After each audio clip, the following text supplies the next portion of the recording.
June 11. మనము దేవుని ప్రేమించితిమని కాదు, తానే మనలను ప్రేమించి మన పాపములకు ప్రాయశ్చిత్తమై ఉండుటకు తన కుమారుని పంపెను. దీనిలో ప్రేమ ఉన్నది. యోహాను రాసిన మొదటి పత్రిక 4వ అధ్యాయం 10వ వచనం. ప్రేమ అనేది దేవునిలోని ఒక గుణ లక్షణం.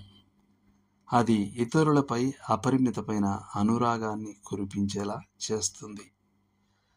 ఆయన ప్రేమ తన ప్రియులకు మంచిని మరియు పరిపూర్ణమైన బహుమానాలను ఇవ్వడంలో వ్యక్తమవుతుంది.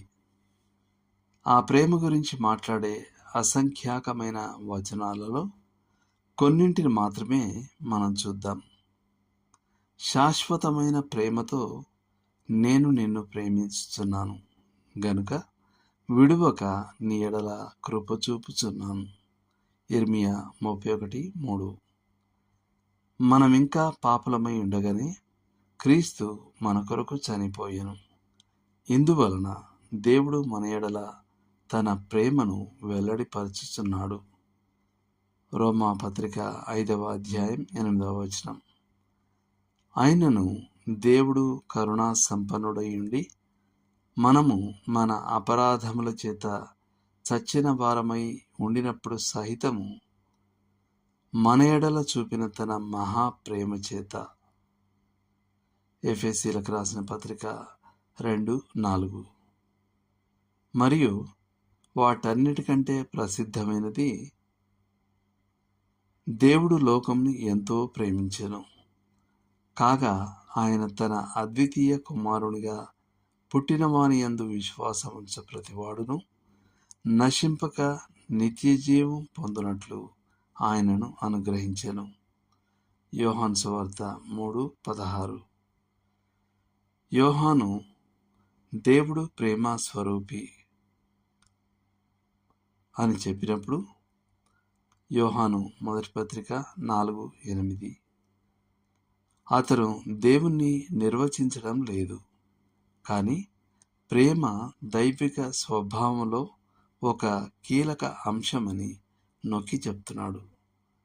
మనం ప్రేమను ఆరాధించం, కానీ ప్రేమ గల దేవుణ్ణి ఆరాధిస్తాం. ఆయన ప్రేమకు ఆది లేదు, అంతం ఉండదు. దాని పరిణామాలలో అది అపరిమితమైనది. అది సంపూర్ణంగా స్వచ్ఛమైనది.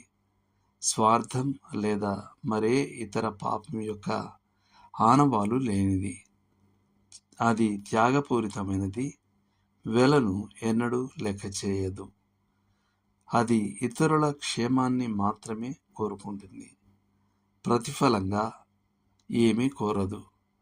అది అందమైన వారికే కాక అందవిహీనులకు కూడా, స్నేహితులకే కాక శత్రువులకు కూడా వెళుతుంది.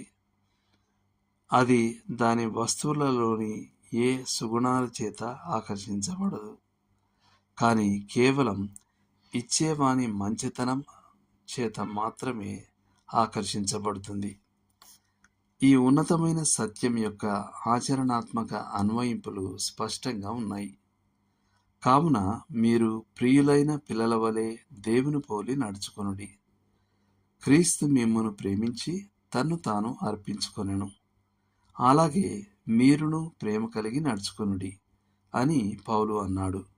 ఎఫెసీయులకు రాసిన పత్రిక 5వ అధ్యాయం 1-2 వచనాలు.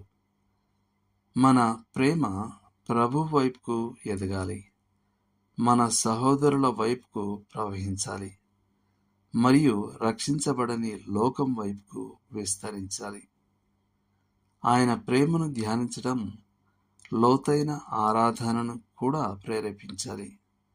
మనం ఆయన పాదాల వద్ద పడినప్పుడు మనం పదే పదే ఇలా చెప్పాలి: నీవు నన్ను ఎలా ప్రేమించగలవో, నీవు ఉన్నవాడైన దేవునిగా ఎలా ఉండగలవో అనేది నా మేధస్సుకు అందని చీకటి, కానీ నా హృదయానికి అది సూర్యకిరణాలు.